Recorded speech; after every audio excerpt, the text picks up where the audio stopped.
Hey there, this is your pal Pally, and welcome back to Get a Raid. Warlords of Draenor beta testing continues on with some more heroic mode bosses. Get your head banging going. This fight is a council style one called Iron Maidens in Blackrock Foundry. It also has the side of gunship tacked onto it, so strap it on and let's do it. As always, mechanics can change from the time a fight is beta tested to when it is actually released live. Before we get rolling, let me thank a guy I call Priestley for some of this raid testing footage. I was unable to catch the heroic testing session in person, and like the pal that he is, he stepped up and got me something to use. Thanks, man. There's also some mythic footage mixed in here to show a variety of angles. So here's your complex council-style fight of the tier. There are 3 Iron Maidens to deal with. When one of them gets below 20%, they pretty much start to soften rage to quickly kill you off. It will probably be best to get them all low and then burst them down the rest of the way after 20% with bloodlust and such. Beyond that, one of the maidens will periodically hop to this other ship and attempt to charge up the main gun. It takes about 1.5 minutes to do so, therefore you have to hop over and defeat the deckhands and adds here to stop the Iron Maiden. If you don't, it's an automatic raid wipe. So, with 3 Iron Maidens plus 3 different deckhands, there are a lot of abilities to go through here. The overall strategy ends up being somewhat straightforward, but there are a lot of things to look out for, and so it feels pretty complex. First up, we'll talk about the Maidens. They all work on the mechanic of Fury, and slowly gain it over the course of the encounter. Admiral Garin is a hunter-like boss who uses her rifle to mete out justice. Her base abilities are Iron Shot and Rapid Fire. Iron Shot is simply random shots inflicting about 70k physical damage to any random raid member. Rapid Fire is the one to watch out for during the whole fight.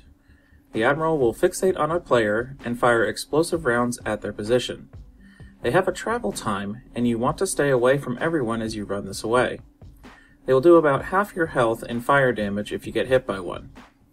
At 30 Fury, the Admiral gains the Penetrating Shot ability. This is pretty much exactly like Aim from the Paragons of the Klaxi. Big shot to the target, but anyone in between the target and the shot will help split the damage. Handle it!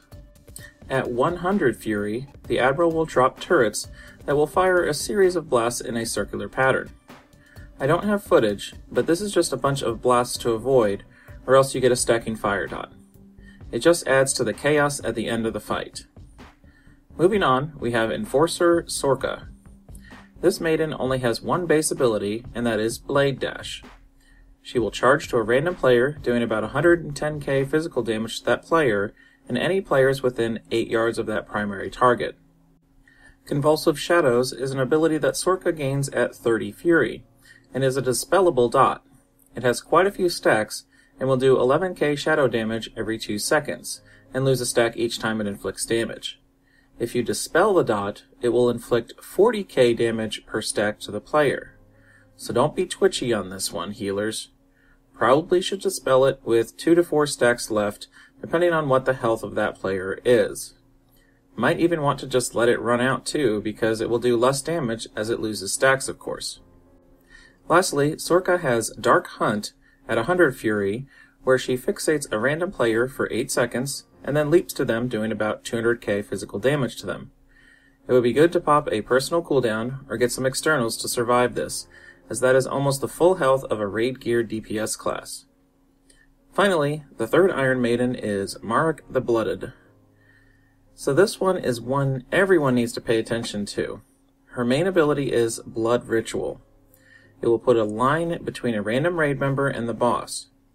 After a few seconds, it will go off and 110k shadow damage will be sprayed in front of the boss towards that random raid member. It will also inflict 330k physical damage to the player closest to Marek. Kinda hard to think of, but basically you need the person with the line on them to point the boss away from the raid, and you need a tank to step in front of the line closest to the boss to soak the extra physical damage. We set up a little stack point here for people to run to, and the tank would then be ready to soak if they stayed relatively still within the line. This will soon become second nature as this is cast a ton of times.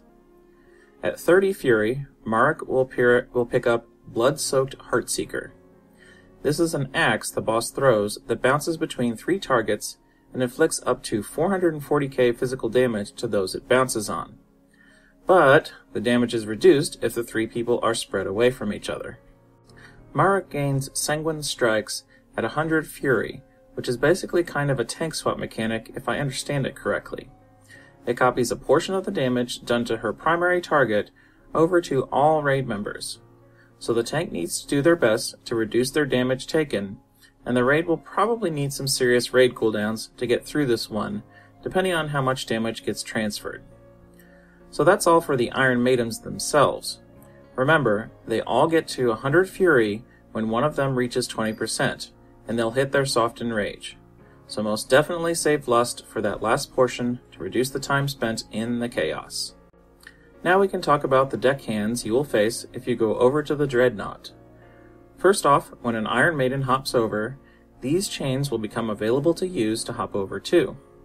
The number of them should scale with the group size, but you should at least send a tank and a healer, and then fill the rest of the spots with DPS. When you get there, you'll have to deal with one of 3 deckhands, so let's go through them. The Blackrock deckhand consists of Uktar and a battle medic. Uktar will fire blasts that will hit players within a cone for about 75k fire damage. The battle medic will put a dispellable earthen barrier on Uktar or itself that will heal it significantly. Make sure you have a class that can remove this. The medic will also create pools of protective earth that will give that same earthen barrier on any adds that get into it. Lastly, the medic can do a chain lightning. All of the medic's spells are interruptible.